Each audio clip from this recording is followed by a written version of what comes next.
Hi, I'm Christian. This is Crowland Publishing, we're a narrative gaming channel, and today we're talking about evil. Or at the very least, we're talking about how to run an evil campaign. That is a campaign where the protagonists are all either evil or immoral, where they serve dark gods or they just do evil crimes. Lots of ways to do it. Can you do an evil campaign? Sure. Should you do an evil campaign? Don't know. I'm not your dad. But how do you do an evil campaign? That's what we're going to talk about today, because if it's going to be rewarding for the players and for you as a GM, and just a narratively interesting exercise, it's got to be more than just, I stabbed the shopkeeper for not giving me my 2 gold. That sort of stuff. It's not going to work. So let's get into it. So why would you want to even play an evil campaign? Well, it's different for starters. You can go places that you can't go in other more regular campaigns. Maybe you want to capture the feeling of dark fantasy or whatever, like Dan Abnett's Dark Elf books. Or you want to be Boba Fett and the Mandalorian and that weird little goblin monster out there on the rim of space where it's all dark and dirty and morally grey. Maybe you want to explore complicated themes of power, morality, or maybe you just want to be a complete bastard. But I think there's a few kinds of evil campaigns, and we're going to talk about the worst one first, which is what we typically call the murder hobo one. Now, an evil campaign, murder hobo campaign, is simply a campaign where the GM says, I will not attempt to rein you in as players. So you can stab the NPCs selling things, you can rob the king, you can set fire to the tavern, feed the princess to the dragon. It's cool. Now, however, these kind of campaigns really are the domain of kids, and mainly the domain of, in my experience, because I was one of these kids, angry 11 to 14-year-old boys who were just working out Eden frustration. And it's fine, there's zero harm. You know, it's a completely low stakes. All you're going to do is gross out your equally reprobate little mates, you know. We weren't as nice as the kids in Stranger Things. So go for it. But the thing about RPGs is that by design, they're based around cooperation and planning and group effort. So if your players are just treating the world like it's GTA and they can run everything over because it's funny when people die, I mean, I don't care. Go for it. Have fun. But in my experience, those games have a really limited shelf life and tend to be blow-off games. We don't really need to talk about them a whole lot because, I mean, who cares? They always fall apart. People do not get along. PvP happens all the time. The first thing that you really have to do if you want to give this a try is to set a few ground rules, because they can get really gross and disgusting and people, you know, get into an egging each other on sort of situation. So I just say, I don't like sexual violence in my games. If you were going to try it, I will just stop DMing. I don't really like violence towards animals in my games either. So I don't even use wolves and snakes as bad guys. So I just tell them, no, these are the lines that we cannot cross. You will find your own. And I think that realistically that is about the only advice I can give on the Murder Hobo campaign, because just structurally they fall apart and they're not very interesting. You never really get a chance to develop a character. And if you're a 14-year-old angry loner kid, you're probably not listening to these videos anyway. Then there's mercenary/criminal campaigns. I should actually give criminal campaigns their own video one day, but these sorts of games are much more common in non-D&D games like Cyberpunk 2020, Shadowrun. Morality is grey, power is all that counts. You're not concerned with being good or bad, you're concerned with getting paid. You're not out there to right the world's wrongs. Warhammer Fantasy is probably the closest of all the fantasy games to this. I've done a video on Warhammer, you should check it out. Military Fantasy, did a video on that as well. But ultimately is that you are unable or unwilling to be good. It's just irrelevant to your PC's desires. Now, I would highly recommend for any GM running these games, go and grab the adventures that aren't D&D modules. Go and have a look at more crime and cyberpunk and mercenary style adventures. And you can see how they work and how you can port them over.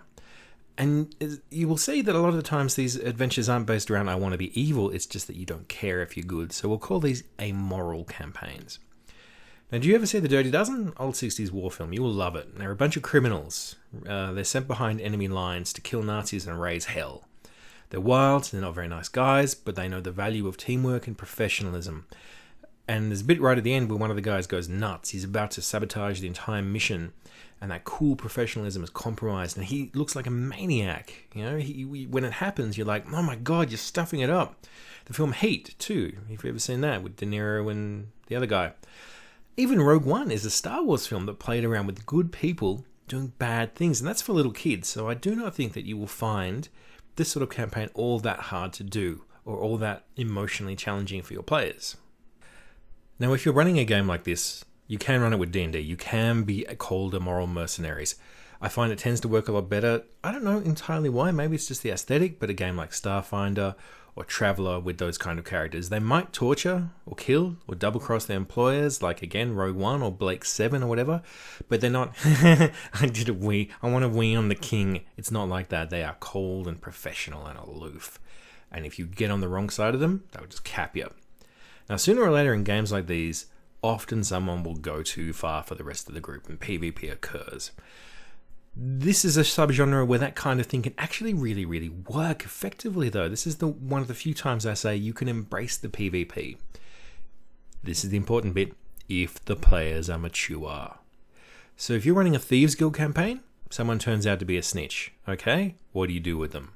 Maybe they're a person with a bad temper who flies off the handle.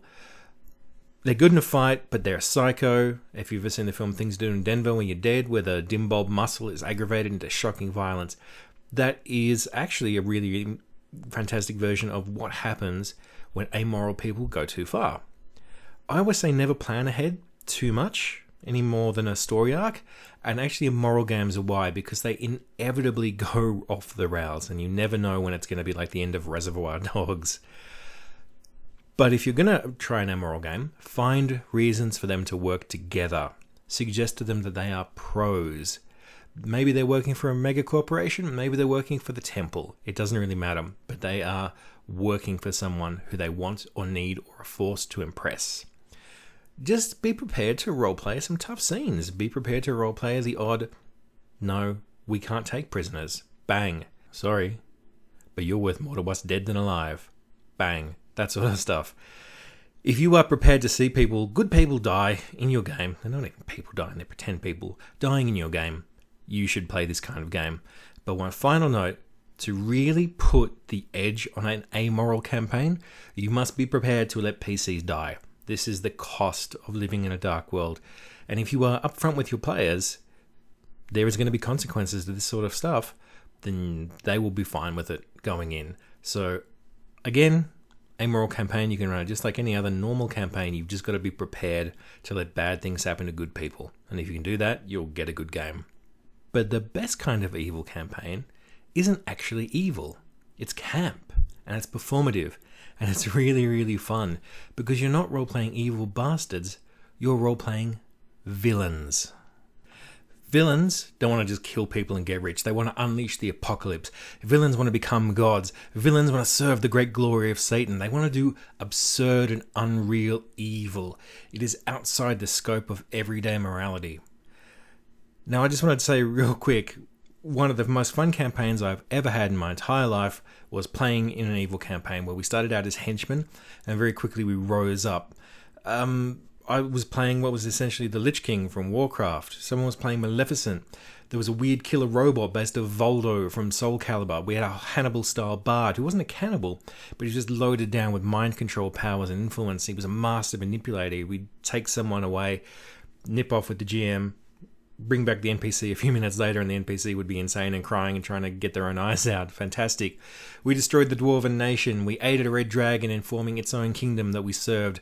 Then we betrayed her. And then finally, when we nearly resurrected the Dark God, we decided, let's eat it. So loads and loads of fun in an evil campaign, in a villain campaign. Now the trick to these games is giving the evil PCs a common purpose they're either forced into or want to obey. And it's got to be grandiose. It can't be just, I like to kill people for money. I'm a burglar. It needs to be revenge on the good guys. Those fools at the academy threw me out. They've got to be in the service of the Lords of Darkness. They want to live forever until the stars burn out. They want to be vampires and liches. They want to create the glory of Asmodeus. So how do you start these kind of campaigns? Well, first of all, you've got to have the right kind of players. You've got to have people who want to be dramatic and hammy and overact and chew scenery. You've got to have people who appreciate why Darth Vader is a great villain. You've got to appreciate people who want to walk around with their cloaks flapping, saying things like, bring me Gordon's eyes. You've got to have that sort of stuff. Because if you're just going to be evil and mean and nasty, that's terrible. But if you're going to be, my old enemy, but it seems it's dishonorable to battle you, give him a sword. You've got to be that kind of a bad guy. You've got to be Ming of Mongo, you know?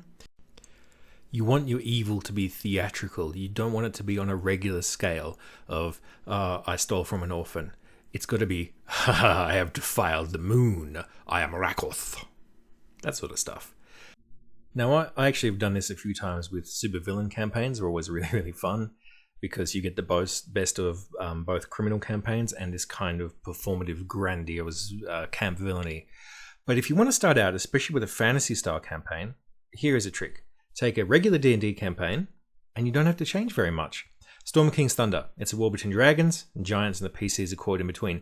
But what if you're sworn to Vla, god of the undead? You don't care about dragons or giants. All you're thinking about is, how can I serve my dark masters? Who is weaker here? Who can I get the most out of? Who can I betray and play against each other? Second Darkness, an old Pathfinder thingy. It's a classic drow want to destroy the surface of the world, and no one, least of all your PCs, the Murder Club of Bastards, is going to let them do that. So suddenly, you've got Dracula versus the drow, You're not going to mess around. You're like, oh, look, they're using flesh-crafting horror on us. Let's terrify them back. You find that a lot of villain adventures mean bad guys who might otherwise be killed or punished, they get allied with. They make friends, If an evil Ravenloft campaign, you're like, Strahd, you're great. Can I get a job? Or you might mind control them. And then again, there's also a lot of betrayals and stuff. Another trick is that sometimes you just run a campaign, but you sort of just reverse it a little bit. Out of the Abyss. A lot of demons doing a lot of bad things to innocent people. Swap it around. Make them angels. If the demons are killing innocent people, angels are converting your people to good. Freeing them from the grinding poverty that your master, Darth Bastard, the evil paladin, thinks that they bloody deserve. And one of the advantages actually of this kind of campaign is that you can use good enemies as monsters. Celestials, of course, are the great, greater context baddie, but Coatls, unicorn riding high elves, sphinxes, all that sort of business. And just a simple swap out the good guys for the bad guys, you can go a long way with that. And one of the other emergent properties of the villain campaigns is that villains tend to make their own plans. You would be surprised by how proactive villain campaigns can actually be. Because, well, there's a few reasons, but they never remain loyal to their master, for example. They never just take orders. They will always develop these grandiose personalities, and they tend to want to come up with their own evil plans. This is a test of DMing, and you should let them. Let them. If they want to enslave hobbits, let them. If they want to lure the angels down to drink their blood, let them. Think of ways they can cast angel summons. If they want to merge the prime plane with hell or whatever, don't say no, that's impossible. Say, well, you're a cleric, you know about the evil temple of Asmodeus that exists in the realm of Pandemonium. If you travel there, you might be able to find the secret Enchiridion of Apocalypse or something like that. You really got to roll with the punches on a villain campaign, and if you do, you will really, really encourage some wild role-playing. Now, there's another kind of evil campaign, and again, it's not necessarily evil. You can be extremists for good. This is sort of 40k heresy stuff, the White Cloaks from Wheel of Time. You think you're good, but you lack compassion and empathy for everyone else who disagrees with you.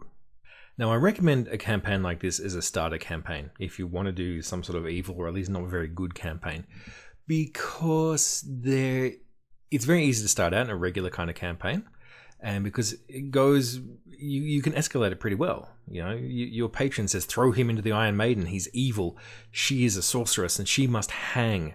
Do you obey that sort of stuff? Maybe you will decide, well, we are the good guys and therefore what we do is right because we're the good guys. And that, you will find, tends to create a bit of tension between what the PCs want to do and what the PCs think is virtuous and correct, and what the players think is virtuous and correct. And that can be really, really interesting and a really, really productive exercise in gaming. You could actually make an argument that even a Star Wars Empire campaign where you are playing Dark Jedi and Stormtroopers and all that sort of business is a well-intentioned extremist campaign. But have a look at stuff like Babylon 5. That's Violence in the Shadows are great extremists. Assassins and Templars from Assassin's Creed games, they both have well-intentioned extremists on their side. So there are ways that you can do a great campaign like this that eventually your players begin to realize, are we the baddies?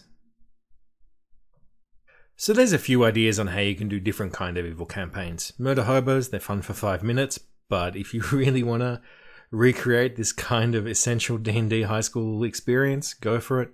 Amoral Pragmatists. I love Amoral Pragmatists. Go and have a look at some more crime games and some darker pitched games. Extremist, Well-Intentioned Extremists. Actually, I think that's maybe the easiest one of these games to set up, because you just can slightly take it in a darker and darker direction until the players have to look at themselves and go, I think that we've gone too far, and maybe we should make up for it. But I really do think that if you take your favorite bad guy characters, Loki and the Joker and Hannibal Lecter and all the rest of it, put them together as an adventuring party and allow them to be magnificent and outrageously cruel in ways that just delight and make you laugh. And Lucifer, especially the comics, he's always great with that sort of stuff. You empathize with him because they have these fantastic, outrageous goals that aren't realistic, but are just psychologically rich and interesting and fun. So the next time someone says an evil campaign, maybe there is some juice in it. And the next time, we'll talk about role-playing and DMing the bad stuff. Thank you very much. I'm Reed. This is Crowland. Why don't you give us a like and a share and a subscribe? I love you very, very much. Stay evil.